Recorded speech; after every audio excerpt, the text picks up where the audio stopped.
First story. It always starts the same way.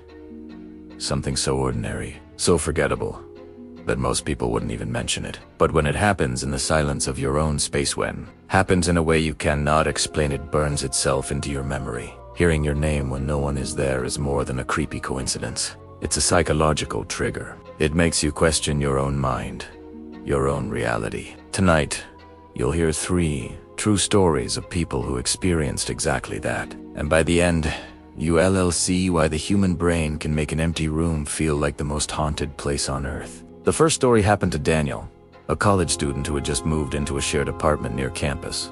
He was 19, new to the city, and for the first time in his life, living away from his parents. His roommates were rarely home. One worked nights, the other had a girlfriend across town, so most evenings Daniel had the entire place to himself. It was around mid-October, when the air was starting to get colder. The windows in his bedroom rattled faintly when the wind picked up.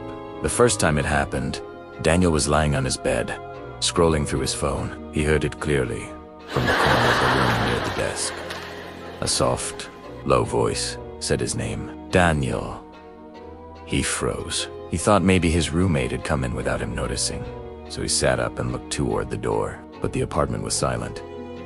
No footsteps, no doors opening, no sound of anyone moving. He got up, checked the hallway, even looked into the kitchen. Nothing. He told himself he must have imagined it may be a neighbor's voice through the walls, distorted by the thin plaster. Bate, cool and shake, the way it sounded, not muffled, not distant. It had been right there, in the same room with him. The second time, it was different. He was in the shower, water running, steam building up, and then, cutting through the sound of water, he heard it again. Daniel. This time it was sharper, closer. It felt as though someone had leaned just past the shower curtain and whispered into the air above his ear. He ripped the curtain back so fast that it nearly tore off the hooks. The bathroom was empty. The door was locked. Now, fear works in strange ways. When we can't explain something, our brains rush to fill in the blanks. Sometimes, it makes us think of ghosts. Other times, it makes us think we're losing our minds. Psychologists call this auditory pareidolia. When your brain interprets random noise like pipes, water, or the hum of a furnace. Something meaningful, like a voice. But pareidolia doesn't explain why Daniel kept hearing his name when the apartment was silent. The third time, he wasn't alone. His girlfriend had come over for the weekend. They were watching a movie in the living room. Lights off, a bowl of popcorn between them. The movie wasn't even scary, just some action flick they had put on as background noise. At one point, Daniel got up to grab a drink from the kitchen. He was halfway across the room when he heard it again. Daniel.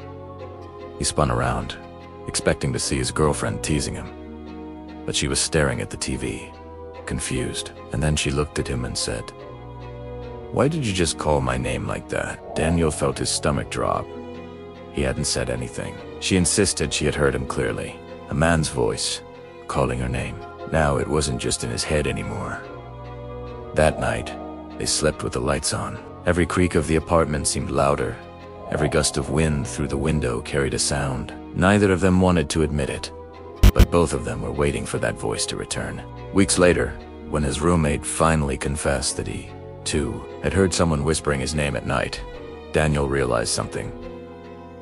This wasn't a hallucination. It wasn't just stress or lack of sleep. Something in that apartment wanted attention, and it knew the quickest way to get it. By speaking the one word every human is wired to respond to their own name. And here's the darkest part. From a psychological standpoint, nothing breaks your sense of safety faster than the sound of your own name when you re-alone. Neuroscientists have studied this. Your brain reacts instantly. Your pulse quickens. Your awareness spikes. It doesn't matter if it's real or imagined, your body treats it as a threat. That's why stories like Daniel's feel so terrifying. Because the moment you hear your name in the silence, the one thought you can't push away is this: someone else is here. That was just the first story, but it's not the only one. Second story. The second story comes from a woman named Claire. She was in her early 30s, living alone after a messy divorce. Her apartment was small but comfortable, an old brick building on the edge of downtown. She liked the fact that it was quiet, that she could finally breathe in her own space again. But sometimes silence carries its own dangers. The first time she heard it, she was coming home late from work. She set her keys on the counter, dropped her bag on the floor, and went straight to the bedroom to change. She pulled off her jacket and was halfway to the closet when she heard it. Claire. Her name, low and deliberate, spoken from somewhere behind her. She spun around so quickly that she nearly tripped over her shoes. The room was empty. The closet door was shut. There was no one at the window. She stood there, listening, her breath shallow. For a long moment, there was only silence. Eventually, she convinced herself she was tired. The building was old, the walls thin. Maybe she'd heard a neighbor calling their child. She brushed it off and went about her night. But the next time was harder to dismiss. It was a Saturday morning. Sunlight streamed through the blinds. She was standing in the kitchen, making coffee, the faint sound of traffic humming outside. And then, clear as if someone was leaning right against her ear. Claire. Her hand shook, spilling coffee grounds across the counter. She dropped the spoon and stepped back, her heart pounding. The kitchen was empty. The apartment was locked. This is where the mind starts to turn against you. When something happens once, you explain it away. When it happens twice, you start to doubt yourself. But the third time is when you realize that something else is happening. That third time came late one night. Claire had fallen asleep on the couch, with the TV still on, the glow flickering across the walls. Sometime around 3 a.m., she stirred awake. The TV had gone to static, the white noise filling the room.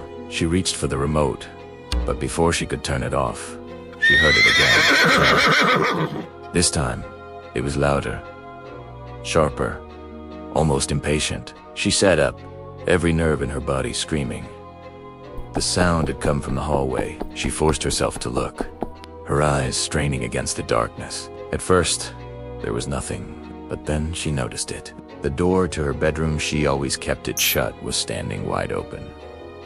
Now, let's pause here for a moment. In psychology, there's something called the cocktail party effect. Even in a crowded, noisy room, your brain can instantly pick out your name if someone says it. Your mind is wired to treat it as the most important sound. That's what makes this kind of experience so terrifying. The voice doesn't have to be loud. It doesn't have to be clear. Your brain will always catch it. And once you hear it, you can't unhear it. Claire sat frozen on the couch, her eyes locked on that open door. She didn't move for what felt like hours, her body stiff with fear. Eventually, exhaustion won out. The next thing she knew, sunlight was spilling into the room. She tried to laugh it off the next morning, telling herself she must have been dreaming. But the detail of the open bedroom door gnawed at her. She knew she had shut it. She remembered it clearly.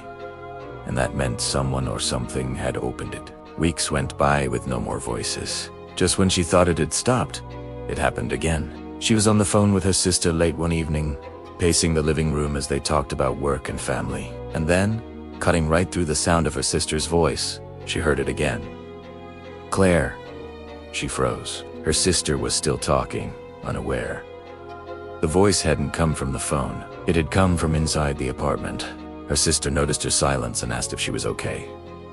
Claire couldn't answer. She just stood there, listening, waiting, every hair on her body standing on end. The next day, she broke her lease. She moved out within a week, leaving half her furniture behind. When her sister asked why, she only sighed. The apartment didn't feel safe anymore.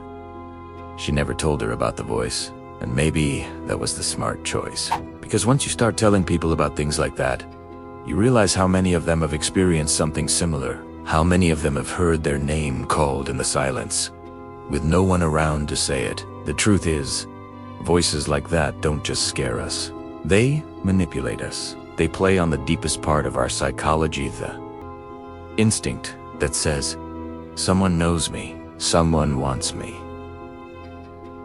someone is here. And whether that someone is real or not doesn't matter, because once you believe it, the fear is already in you. That was Claire's story. But there's still one more, and this one is different.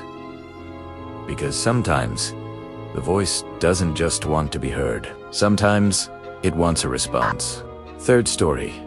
The final story comes from Michael, a man who grew up in a quiet, rural town surrounded by endless fields and forest. His childhood home was an old farmhouse that had been in his family for generations. It wasn't unusual for the house to creak at night, for the wind to whistle through the gaps in the wood. He was used to that. What he wasn't used to was the sound of his own name drifting through the darkness. It started when he was a teenager. One summer night, he stayed up late, reading in bed. The house was quiet. His parents were asleep down the hall. Sometime after midnight, as he turned off his lamp and lay staring into the dark, he heard it. Michael. Michael. A soft whisper, low and deliberate, rising from the hallway. He froze, heart pounding in his chest. He thought maybe it was his father calling for him, so he climbed out of bed and stepped into the hall.